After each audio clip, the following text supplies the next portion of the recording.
I'm Skylar. I'm in 10th grade, and here's the Fireside Chat with Jason Calacanis.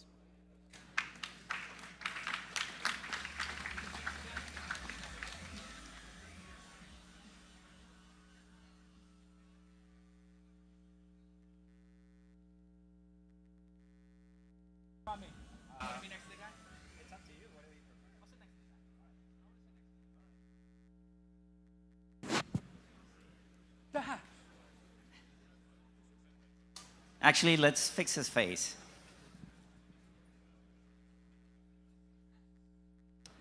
It's part of our To the Moon theme. I don't know, Jason, if you know that. I'm going to get into that elbow, like, armrest war. Everybody knows that technique. Man, you got to, like... You are already in the business class, Jason. I should be doing that. I feel like you're really far away. Can you sit in A1, Sure. please? Move closer. Let me just put my seat back. Look at this crew. This reminds me of the early days of the internet. It's literally like the early days of the internet. It's like a group of misfits who are completely enthusiastic about something that has absolutely no basis in reality. It's fun. You're all so fucking crazy delusional. I love it. You're going to make this work. I feel like this whole thing is going to, you guys are going to figure it out.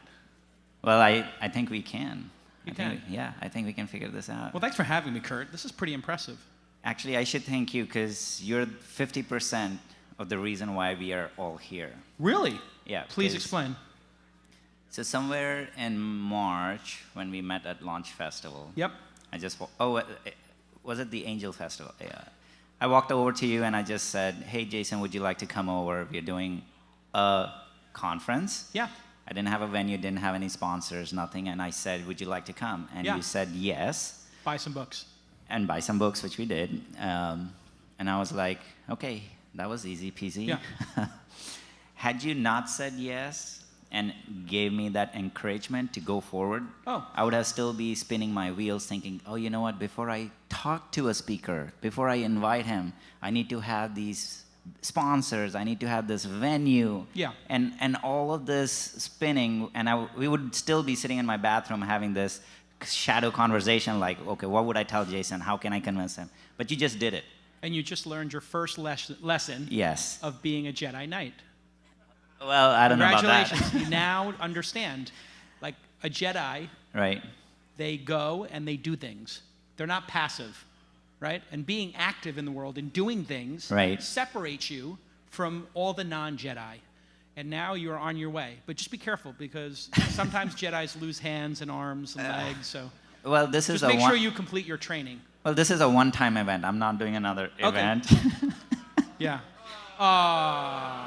Hey, I'm a project. He's lying. He's lying. He's just going to up the ticket price, and then you guys will all convince him I'm to a do project manager, not a conference organizer. it.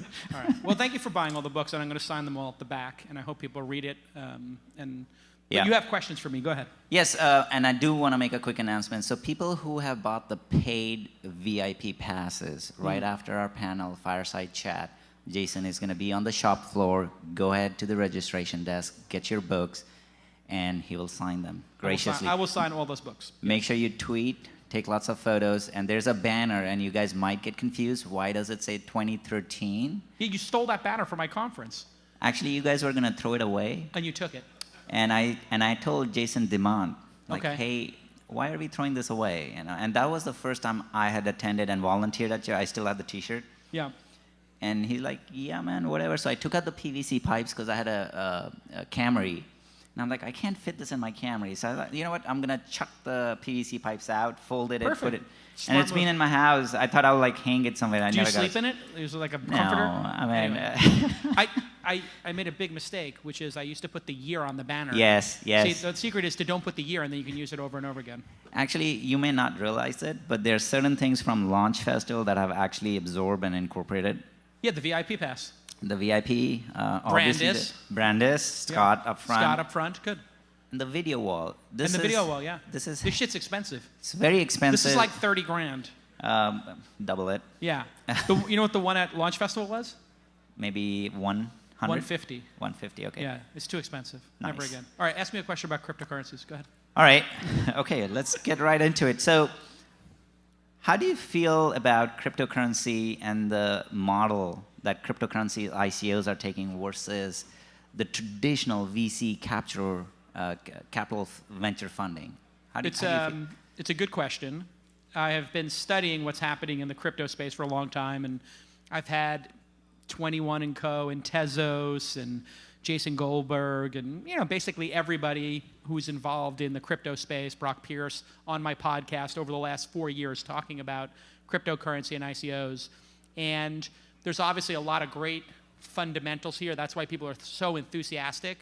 But we've now hit a moment in time where I think it's getting truly dangerously a bubble. And as long as you're cognizant of the fact that you're in a bubble, you can protect yourself. And bubbles typically have some benefits for those people who don't get destroyed when they blow up. And so when I was just thinking about it last night, and I had this like crazy dinner last night with like a bunch of crypto people, and it's like a religion. I mean, these people, they're just so nuts about this. It's ridiculous. And I go home, and I had a drink or two, and I literally dreamt about cryptocurrency last night and ICOs. I'm not kidding. I'm having this crazy dream, and there's a tiger, and then they were talking with this tiger about ICOs, and it was nuts. Anyway, I'll put that aside. And I was thinking about it, and I woke up like in the middle of the night, and I jotted down some notes about this because I was like, wow, I've been looking at all these ICOs, and I invest in 30 companies for a living. I've only done one crypto investment, Abra, A-B-R-A, which won the Launch Festival a couple years ago. Yep. And I was like, wow, look at these ICOs. So I typed in ICO to Google, and I saw 4 or 5 ads for ICOs. And the ad said, get in now, 50% bonus, the #1 ICO, top-ranked ICO quality. And I was like, oh, my God. And then I was on Instagram stories last week, and I swiped through Instagram stories, and there was an ad for Science's IPO with a countdown clock and one of the world's greatest incubators. And I just thought to myself, if it's the world's greatest incubator, then you don't need to advertise, and you're oversubscribed. So obviously it's not the world's greatest incubator. Although Science has done some great things, advertising and hard sell advertising with countdown clocks is a huge mistake. And I'm friends with, or sort of friends, or maybe I was friends, I might not be friends anymore, with Peter and Mike. And I told them straight up, like, this is really a bad idea to be doing hardcore advertising like this. But just take this into just listen to this profile of the companies, because I was looking at them and I said, wow, these are people with no track record, raising large amounts of money, check, right? We all agree on these two facts, largely, to build some derivative and copycat ideas described in white papers and business plans, okay, check, and not all ICOs, but most of them. And they're raising money from consumers who find out about them in advertising and chat rooms, and they're pocketing 10 to 20% of what they raise as a commission, while 100% of the people at this conference who I talk to are in agreement that 98% of ICOs are total crap and going to zero, but they are still here. So this reminds me exactly of the dot-com era, which was we were sitting there going, we know there is something here, but this is all complete utter bullshit and a scam, and none of this is going to work. But what happened was very interesting. So I wrote some notes about that too, because we really thought that in Web 1.0 there was something there, but we had a hard time describing it. Right. And what it was a company named Amazon came out of that. And basically the only other things that came out of it, towards the tail end, Google, but no other companies really came out of that era. But if you look at just those two companies, they have $1 trillion in market cap and hundreds of billions in revenue. So I predict that a similar thing will happen here, which is somewhere in this room or this space and these ICOs, it's all utter nonsense, and you're going to lose everything except 1 or 2 companies, which will become fabulously game-changing companies. Right. And if you look at what happened when the bubble burst, how many people are over the age of 35? Who's over the age of 35? Who's under the age of 35? Raise your hand. Great, perfect. It's 50-50. The people under the age of 35 didn't really experience the bubble like we did. But what happened when that bubble grew is it popped and it infected the world. like a crazy virus. And the virus was the internet. And we got Wi-Fi, Ethernet in every computer, which back then everybody remembers. You had to put an Ethernet card or buy an Ethernet dongle for your USB on your laptop. We had this crazy fiber that was invested in around the world that nobody ever used. And it took a decade to actually start using it. And we also had open source and mobile phones and the App Store and broadband and this global growth. And so the question is that what's going to happen here? Or will this be similar to other booms and busts we've had, like P2P, which was going to change everything? And there were an incredible number of companies. Travis did famously Scour, Napster, but none of those ever made any money. In fact, they all went away. And Netflix and Spotify became eventually what P2P was and became today. So these bubbles are very important, I think, in society. And now they move faster because we have social media. So what's different about the crypto bubble than the Web 1.0 bubble was the Web 1.0 bubble, that happened from 94 to 2000. It was 6 years. And boy, did I have a great run with Gordon running Silicon Valley Reporter and being a journalist and an entrepreneur and doing conferences. But this one is occurring over half that amount of time, and it's 10 times bigger, I think. And now, will the impact be lasting is the question that I have. And so I think, to your original question, would you invest in any of these companies? Well, giving money to somebody with no experience for writing a white paper is a horrible decision to make as an investor. If you've done that, you're an idiot, and you will get $0 back in all likelihood. People should be given money after they make stuff, and there should be a process. Now, does that mean that one of these companies that has been given $100 million will not have manifest destiny and it will actually result in something good? It's quite possible that it will. But as an investment strategy, it is the worst possible strategy to give people who are good promoters and bullshit artists who make white papers money, as opposed to people who actually build things. The reward, and what we do in Silicon Valley today when we invest, is we look for traction. We look for builders. We look for people who actually make stuff. And in this crypto bubble, you have people from around the world throwing money into projects behind people who have no experience, and I don't think most of them will ever deliver their products. So if you've made money in crypto, sell half and bank the win, and then let the rest ride. If you have not banked the win, you are a fool, because this will all be coming crashing down.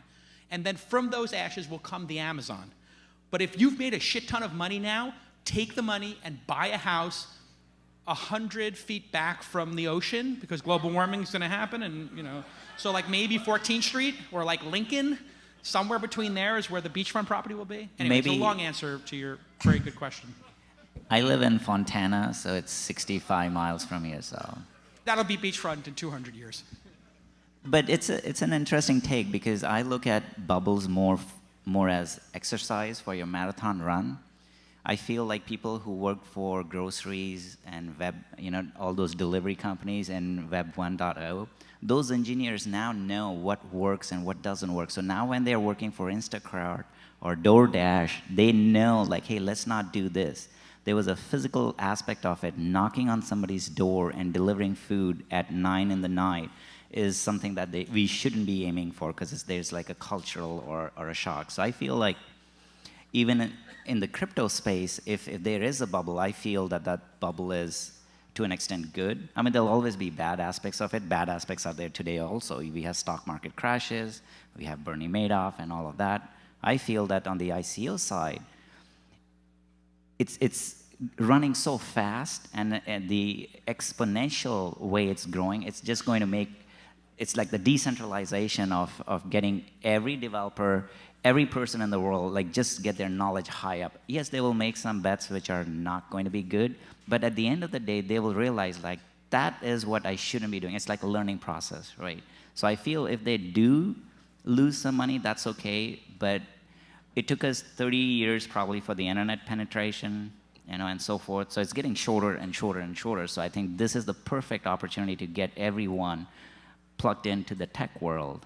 The problem is, if you invite civilians to invest in these securities, and they are securities, this idea that these are utilities is it's fine for you to believe that you have a utility token, but in 100% of the cases, the people buying them on Signal or Telegram in these crazy groups where people are hyping it or clicking on Google ads or clicking on Snapchat and Instagram ads to buy securities, if you believe it's a utility token in your heart of heart, that's not what matters.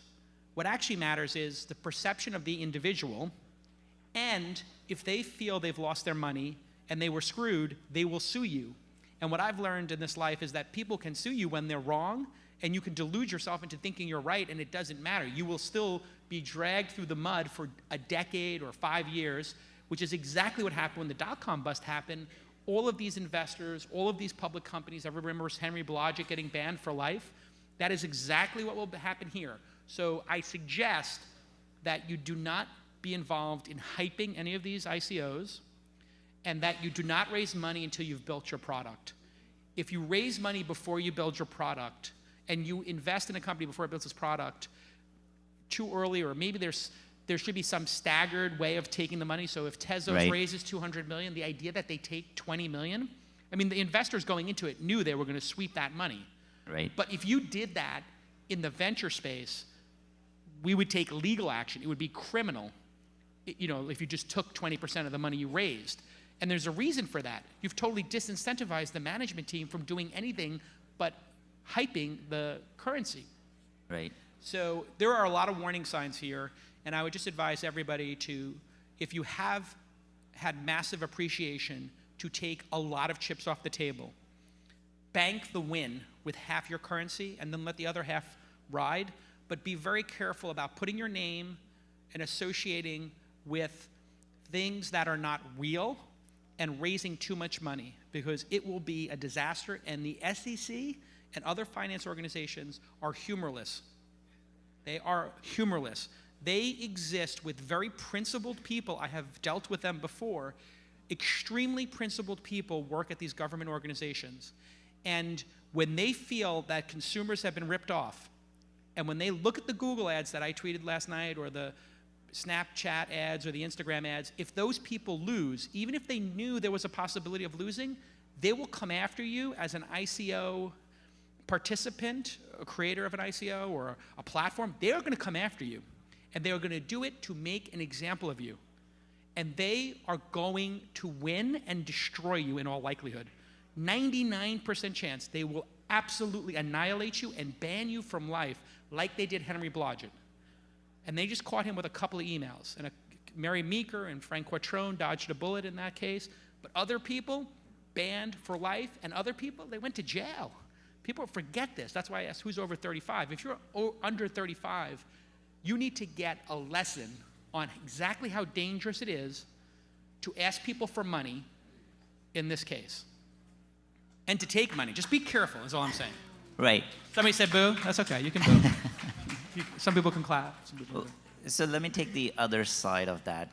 Please. Right. So as a founder, you know, specifically in the angel investing realm, majority of the time, those angel investors are basically funding you based on the relationship and the chemistry that's happening between the angel investor and the founder. And there's not much built at that point other than maybe a prototype, just a PowerPoint slide deck. Not anymore.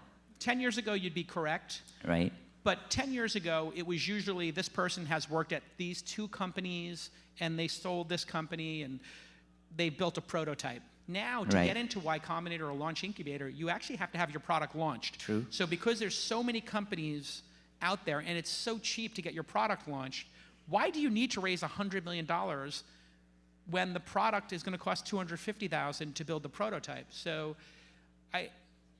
I think you have people investing in these companies without ever meeting the founding teams under a FOMA, a fear of missing out. Right. And that's what's very concerning and alarming to me. Right. Because I've seen this movie so many times. When a Y Combinator company 2 years ago would try to high pressure me, we're closing the round, you're going to miss out. I'd say, but isn't there going to be a seed round and a Series A and a Series B? I'm not going to miss out. And inevitably, those people came back 3 weeks later, 3 months later, and we're still raising. So the high pressure tactics and the way we are the antithesis of how you should correctly invest. And in the book, which I hope people, if you're investing in companies in crypto, you really should read the book, because in it I explain all my mistakes and after investing in 150 companies and having 6 turn into unicorns. And one of my golden rules here is to judge people by the craftsmanship of their product and to get to know the founders really well. In fact, the real way to invest is, to your point about chemistry, I would say it's not exactly chemistry, it's determining if this person is going to succeed in their life. If you determine that this person will be successful in their life, like it was obvious with Travis that he would be successful, then you can look at Scour, you can look at Red Swoosh, and then when he did Uber, you could say, well, this is the hardest working, most insightful, considered person I've met in my life, or one of them. Right. It's an easy bet to invest in Uber or whatever his next company will be. But with Uber, the scenario is slightly different because you knew Travis Kalanick beforehand, right? Correct. Imagine, and I believe you... But with Thumbtack, I didn't. I just Right. met Marco, and I looked at Thumbtack, and I was a second investor in that company, which is $1 billion company now. And the product was so well designed in the Right. early stage. Yep. And he had built it with his friend for, sweat equity. It was obvious that he was going to win in his life in this company or the next, or the Right. next. Right. So you can make that determination just by looking at the product, too. Got it. Let's talk about Uber. Yeah. You're going to, in your strategy is to make small bets, right? 10, 20 companies a year, and then... 30 companies a year now. Next year, I'll probably do 60. Right, so 30 companies a year. Now... That's a lot of companies, by the way. Right, right. I know for ICO people who do 30 a day, and they flip them and trade them, I know that seems like crazy. That's one of the wonderful things about this, is how outrageously optimistic and risk-taking this group of people is. That will result in an Amazon, I'm sure.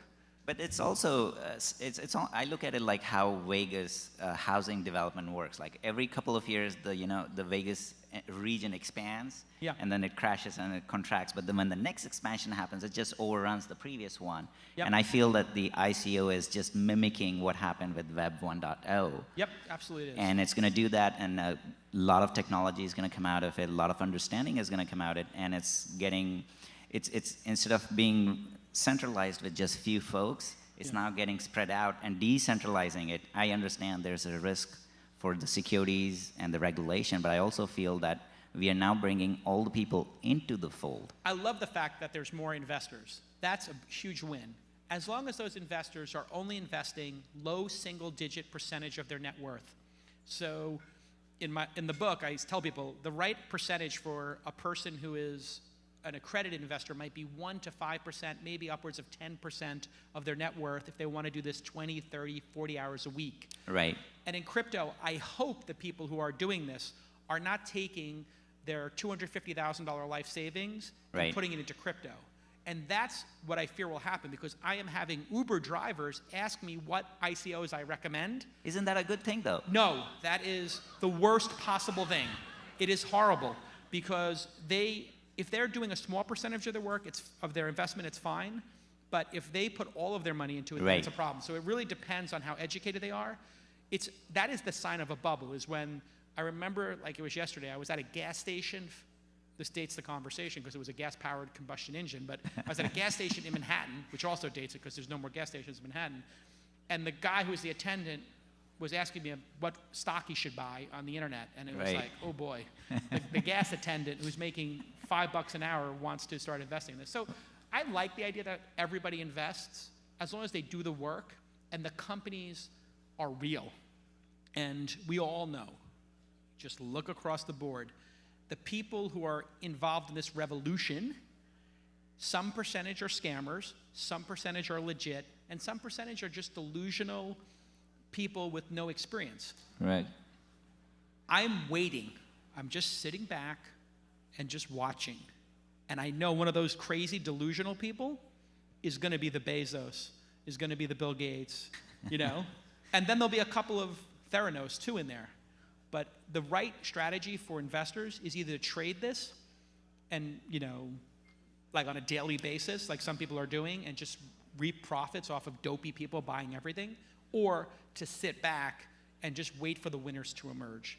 That's the smarter thing to do. Wait to see which one of these get traction, because those companies, if you bought Amazon in year 1 through 5, you did wonderfully. If you bought it in years 1 through 10, you did wonderfully. And if you bought it last year, you did wonderfully. Same thing with Google, and same thing with Netflix, right? Got it. You can get in any time in the first 10 years of a great company and make an incredible return. So I'm waiting, and I asked people, what's the best company at dinner last night, and they didn't have any companies, really. They had projects. Like, projects. This is an awesome project. So, okay, does this project have revenue, or a product, or customers, or employees? It's like, no. Okay, that's a hobby. But then It's not a business.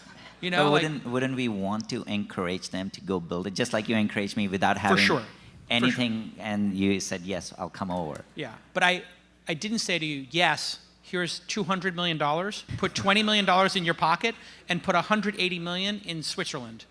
If I told you that a bunch of people gave founders $200 million, they took 20 million or 40 million of it, and then put the rest in Switzerland, you'd say, oh, that's like a James Bond film, right? Like, they're like some supervillain. It's like, really, you hid the money in Zurg or Zug or whatever the fuck this place is? Like, it doesn't matter what the name of the place is. It sounds like a supervillain from a Marvel film. We have to take you to Zug. Anyway, which is the next conference? There's real technology here. So I don't want to make anybody think that I don't appreciate how powerful this is. It's very powerful because it's open source and distributed and uncontrollable. And the last great uncontrollable thing was the internet, and then open source software in general, and RSS. So there's a long history of these open projects doing very well. And I was talking to Gordon Gould earlier this morning, and I was like, I think Bitcoin could go to zero. And he's like, well, if it was going to go zero, wouldn't it have gone to zero already?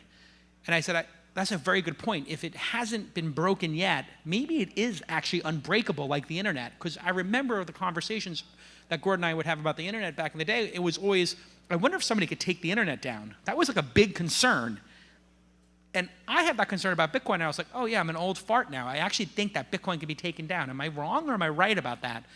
And I know Bitcoin is manipulated massively. Like, if you put an open platform with currency on it, of course it's going to be manipulated. People manipulate Amazon affiliates, and there's not a lot of money to be made there.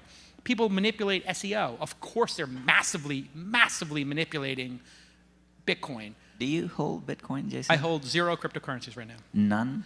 No, I have a massive advantage investing in startups, like with real products, with real revenue. And I have a massive advantage over anybody else because of my reputation in Silicon Valley and my access to deals. In crypto, I do not have that.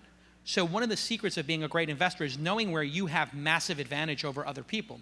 But where I will, and like, so I don't do public stocks either because I don't have the ability to compete against those public people who own large portions of public companies. And I don't have the information advantage they have. So I think for the crypto people who are here, being involved in this like very like murky time is going to be a massive asset in 3, 4, 5 years. Because you're going to know who the bullshit artists are and who the legit people are.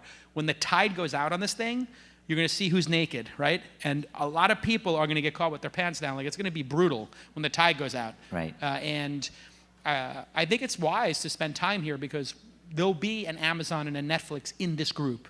But for me as a person who invests in companies and builds companies, there's no companies here yet. There are no companies. They're projects. They're just projects. They're just a bunch of people who wrote a white paper. When I see one of these hire their 20th employee and put their 2.0 product in, yeah, sure, then I'll join the board. I'll put $1 million in. I'll put $5 million into the company. We'll get a board of directors going. Hopefully they'll need us. Right. There is this existential risk that when Vinnie Lingham raises $30 million for Civic, he doesn't need to ever raise venture capital again. So that is one of my concerns as an investor is like the next Amazon may not need investors. So does that mean in your... They might not. It's possible. Or they may not need them for the first 3 rounds. But they'll always need a good board, advice, marketing, and the other stuff I provide. So I'm not worried about me. But frankly, I'm not worried about the venture industry either because, you know... But these companies that are doing a TGE, token generation events, they typically don't need to have a board. You know, and they don't need to, give away a portion of. So how do you feel about that? Yeah, governance is super important for companies. When companies have bad governance, it doesn't go well. A lot of the companies in the Y Combinator's classes of 2013, 14, 15 were told to not have governance, it was like an adversarial relationship, and a lot of with the investors have no board. And then what happened was, when they hit a bump, there was nobody who had enough of a percentage or enough at stake to save the company. And I had over and over again people from that 2013 to 2015 class of hype come to me and say, the biggest mistake I ever made was not having governance, not having a lead investor, doing a convertible note that was uncapped. Nobody knew what they owned in the companies. So this idea that it's cool to have no governance, like, that is 100% incorrect. The idea that the investors are the adversaries is overwhelmingly not true. It's a farcical concept.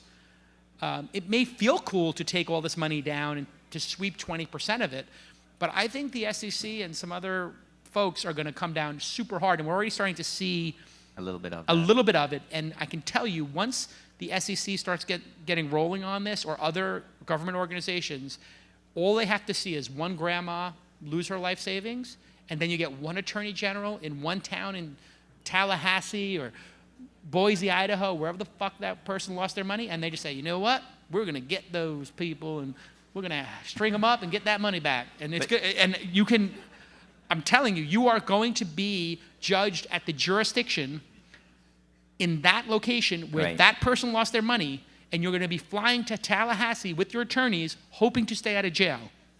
If you took money from them, Right. and they bought it off of one of these ads thinking that it was going to appreciate, you're going to say to some local yokel courtroom, well, it was a utility token. They're going to say, what's that? Utility token? No, you took her money for a share in the company. You say, no, it's a utility token. They're going to say, guilty. Boom. That's it. It's over. So just be eyes wide open about it, right? And if people feel that they've been treated unfairly, Right. the test is, in a lot of legal cases, is, you know, by a jury, or in other cases, like, if people feel they've been duped, the legal system, in the spirit of the legal system, starts to, you know, get to work. And we've seen that happen over and over again. So anyway, I don't want anybody to think or take away from this that I am anti-crypto or anti-Bitcoin or Ledger. All this shit is very real. But these ICOs and the way they're being marketed is a complete and utter disaster. It is the opposite of how proper investing should be done. Proper investing should be done by face-to-face meetings, multiple meetings, getting to know the team, and figuring out how you can provide value to them. And that's not happening here, so it's very alarming. And there'll be an Amazon that comes out of it that makes up for all the money lost. So while most people will lose their money, there'll be a small number of people who will hit that Amazon, and their wealth will be tremendous. So you want to be that person. So all you have to do is pick the Amazon out of the 5,000 companies that you see on these ICOs. I know we are here to talk about your book. No, I'm not. Don't worry about the book. But I do have a question about okay. this. Yeah. I'm going to switch hats here, so we'll Okay. not talk about ICOs anymore. I hope I'm coming across as the voice of reason. I hope this is reasonable. You're here because we want everybody here attending to understand, learn, and get both sides of the story.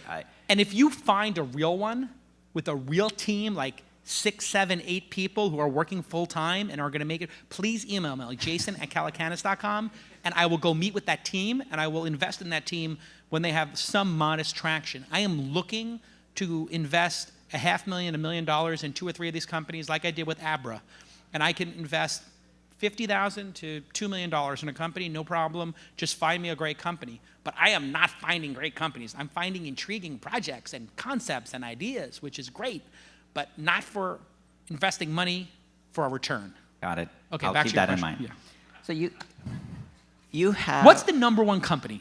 Tell me the number one actual product for an ICO. The Bitcoin. product. No. Well- ICO, of the ICOs, which one has the product that you've used that you think is a wonderful, amazing product that delights you in the way that Twitter, Facebook, Uber, Airbnb did when you first used them? Which product is it? 5, 4, I have Ethereum, the ERC20 token, which allows me to put my money the way I feel should be invested, not controlled by the SEC, not controlled by somebody else. It allows me. So you're investing into what? I could invest in Civic. I could invest in Storage. Okay, so speculation is the best product you've used so far. I would probably to be say, clear. Not speculation, it's more about encouraging that particular product, because once I start using it, it's eat your own dog food kind of a mentality. I want to see what these decentralized storage systems are doing. If a decentralized storage... so decentralized storage is the one. Okay. Yeah, okay, great. So you have an iPhone? Yes. So did you uninstall iCloud and then you're using the decentralized storage system? I'm using it doesn't exist? No, it does exist. Storage has been running for almost 2.5 years. Are you using it? I'm not using it on the iPhone. Gotcha, okay. Yeah. Are you using it? I'm using it at... Where? For what? For work and for personal backups. So instead of Dropbox and Google, you're using it? Yes. Okay. Yes. Yeah. You think most consumers are going to do that? I'm sorry? Most consumers are going to do that? They're going to get a benefit from it? Well, let's go back to the internet. Most consumers didn't understand internet to begin with. It takes some time for them to... No, I know, but these are big companies who provide a better service with storage going like this. The idea that people want to use a peer-to-peer storage system is something that, like, people who are cyberpunks and are going to see Blade Runner for a 4th time today are totally going to use. But 99% of people are going to go, oh, I'm out of storage? $4.99 for 1 terabyte, okay. Right. And they're done. But Jason, we had the same... They're not interested in, like, distributed... What, you're going to put my files on 25 different computers? I don't want people seeing my files. No, they're encrypted and they're distributed. I don't want to encrypt them. I want to read them. I can't read them if they're encrypted. No. They're not encrypted on your system. They're distributed. This is a crazy idea. But it's not going to work in all likelihood. 99% chance of failure. But my point is, nobody here has one product they're using that has been ICO'd. But Jason, we had the same hesitation with Uber. Nobody wanted to get into somebody's car or somebody's home. There were black cars when they started, so it wasn't that scary. And we knew in week 1 that people would use it because it was a real product. And we invested. There were 2 cabs on the road, and we were using the app for them. All right, we'll go back to the book. All right, let's get to the book. This is the big, important revelation of this talk. Yes, I actually have seen Steam It. And the content was terrible. The web design was horrible. And it looked like something that was built 8 years ago. Okay, so that was complete utter garbage. I don't know if it's working or not, but fine. I don't know who's using it, but I loaded it, and it was the worst web design I've seen, like, for like a decade. So whoever made it needs to spend whatever money they raised in their ICO on hiring a proper designer and building that product out. But anyway, that is a real product. How many people use Steam It today? Okay, great. That's actually interesting. So maybe that's the one. Maybe that's the Amazon and all of this. If it is the Amazon, hire a designer. Go ahead. So Jason.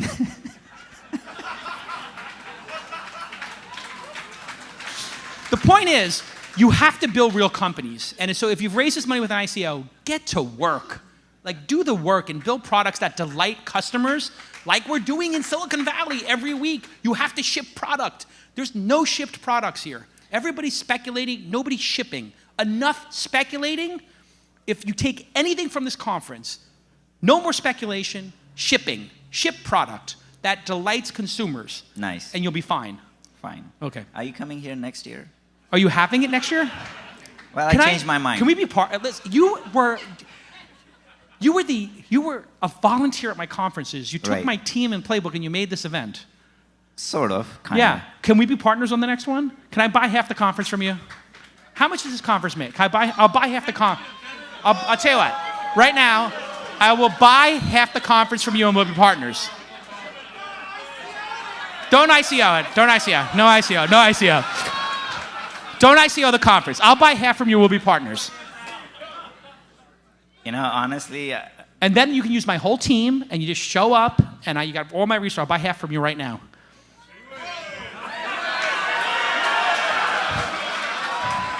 Wait, hang on a second. We'll talk later. You already are using half my team and my whole playbook, so I might as well get some residual on this. Anyway, I'm fascinated by it. I think Kurt deserves a big round of applause for putting this on. Thank you. And for being a good sport as I break chops. I'm just trying to get everybody focused here. Focus on what matters. Product is all that matters. Delighting customers is all that matters. 99% of the energy in this room is ICOs and raising money, you got to slow that down and flip the script. 1% of the time raising money, 99% of the time building products that delight customers. That's what the ratio needs to be. Right. Go ahead. Forget the book. Okay. Are you gonna become Mayor Jason? MayorJason.com. I have the domain. Yep. But are you gonna run for it? Because I've been always curious about that. What's happening with that? All right. I'll be, since you have volunteered, how many days of your life at my events? 25? Give or take.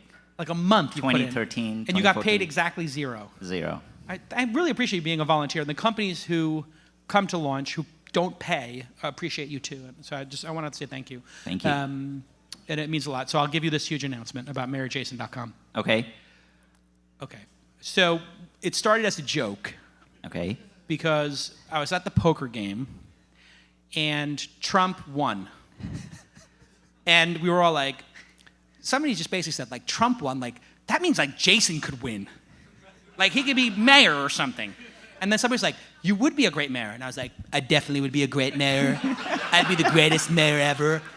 And all these ICOs are total bullshit, except for mine, which is the hugest, the apprentice, ICO.com. And so I was like, this is clearly a great moment in history because Trump has lowered the bar so low that now people think I'm overqualified. So at the poker table, I registered MayorJason.com. And I redirected it, and then I started talking about solving problems. Right.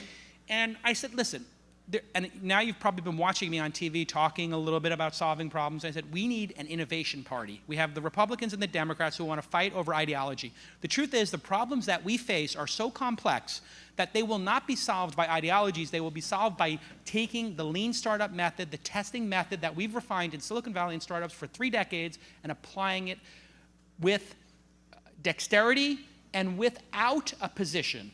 We should be studying the data and trying 5 different ways to deal with homelessness, or 50. And any idea is a good idea. Let's test it, let's fund it, let's look at the data, and then we'll try to solve homelessness, but not by coming to it as a Republican, Democrat, or Libertarian. We will have the reasoned parties. And then somebody's like, wow, you do sound like a politician. That was really fucking good. And I was like, okay, great. And then they said, here's $1.5 million, and they gave me $1.5 million for my mayoral fund. Got it. And these are really rich, powerful internet people that you know. And so I'm happy to announce today that I am considering running for mayor of San Francisco because the money's been put up and I have the domain name. And from what I understand, the domain name's like 50% of this. Like once you have the domain name, I think you're halfway there. And then if you have $1.5 million to run. And plus you have a Twitter account, right? And I just have to beat like Ed Lee. This guy's terrible. He's horrible. He's totally unqualified. Well, I wasn't planning on asking I would say you it's a 10% chance that I'll run for mayor of San Francisco. Let's pretend you're the mayor. What are the 2 things you're going to do right off the bat? Yeah, so I've been talking to people about the platform and what the platform would be. So right off the bat, people hate traffic. So if we solve traffic. LA hates traffic as well. Yes. So if you solve traffic, you will be a hero. So here's my idea. People are parking their cars on the street during rush hour in San Francisco. That would be like parking on La Cienega during rush hour. You know, they tow everybody. Right. You're just not allowed to park on Wilshire and Santa Monica Boulevard during rush hour. So if we just did that in San Francisco and did congestion pricing, we could actually make traffic move. So I'd solve traffic, and then I would do a one-time amnesty where if people paid, we would let them build an extra 5 or 10 stories on their building. Got it. But they would have to pay the taxes in advance for 10 years on that, the property taxes, to have the right. So all the real estate speculators in San Francisco would be like, okay, well, I get 10 more stories, I will give you $100 million. Now I'll raise it, and then I'll give it to the city. And then I would redeploy that money to add a BART station, for every year of my term, which would then make me a fucking crazy hero to San Francisco, because they'd be like, oh my God, the reason San Francisco is so terrible is there's no transit system. And that's why things are exacerbated, because of the transit system. So I'll just solve transportation, and I'll just raise a shit ton of money by letting people have more air rights. And then some environmentalists will complain, and then I'll be like, listen, if you want a hippy-dippy mayor, you have one. You picked Bloomberg to be the mayor. Like, we're going to get this shit organized, and it's going to be capitalism. We're going to clean up the city. And it may work. Nice. But Well, you could take some of that fund coming in and give it to Elon Musk and say we could use your Tunnels. Tunnels. Or just ICO the city. We're going to ICO the city. We're going to ICO San Francisco. Every square foot will be ICO'd, and just we'll raise $1 trillion. Jason, make up your mind. Are you for an ICO or against an ICO? Okay, to be clear, the technology is fucking amazing. If science figures out a way to raise this money using an ICO, I will be right behind them. Got it. But literally, like, they're running up the hill, and I see all the arrows, so I'm just like, this is like Mike Jones running up the hill and Peter Pham, and I'm like this, right behind him. And the arrows are coming, and I was like, okay, you guys take the arrows, and then if the SEC does not squash them, I'll run up the hill right behind them and take credit for all their effort. But until then, no fucking way I'm taking money from people in China or India or wherever these crypto, Ethereum people are shipping their money in Telegram rooms. Like, that's a recipe for disaster. You got to be very careful that you know who this money is coming from, and that if investing is risky. If you lose that money, like I said earlier, people will take legal action against you, whether they're right or wrong, and you're going to have to deal with that. Whereas with sophisticated investors, they know that they've invested in 50 different venture funds or 100, right. So they can't claim that in the 101st they didn't know the risk of the other 100 there. These are first-time buyers in a lot of cases with these ICOs. So that's what's very concerning, is these are new buyers buying, projects. That's the combination that makes this scary. New investors, unsophisticated investors buying unsophisticated founders' ideas for companies. If they were sophisticated in doing it, it would be no problem. If the companies were real, it would be no problem. But when you have both of these switches flipped the wrong direction, the plane is going to careen. So one of these switches has to be flipped. And if you could flip making those investors sophisticated, great, but you can't. You can't just make an unsophisticated investor who's invested in 50 companies for the first time that are white paper sophisticated. You have to wait 10 years for them to be sophisticated. But you can flip, I'm going to deliver the product. And that's the real message I have, is if you want to avoid all these problems, ship great products, then ICO. The regulation should be, you should only be able to raise like $1 million or $2 million or $5 million in an ICO until you've actually shipped the product, and then you should be allowed to do the next tranche. Or people should self-regulate and say, we're going to raise an unlimited amount, but we're going to put it into escrow where you can pull it back if we don't hit these milestones. That would be a better solution. So these $200 million raised by Tezos, I hope that it works out for everybody.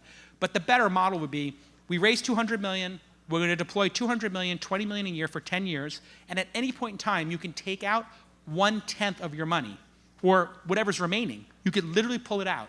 That would solve their whole problem. But I'm so impressed that they raised $200 million, but I don't need money, so I'm not racing into this going, oh, I need to get in on this. The FOMA has zero effect on me. I'm doing great investing in real companies. So the FOMA-driven purchases are very dangerous. And I just really want people to understand that, and just please ship your products. Well, on that note, thank you, Kurt. Mayor Jason, I hope you win. I hope I win too. And guys, I hope I have your vote. Read the book. He's going to be here on the floor. I will sign the books. And he'll sign the book. Thank you. Thank you, Jason, for coming. Really appreciate it. So good. Thank you. Good job. Thank you.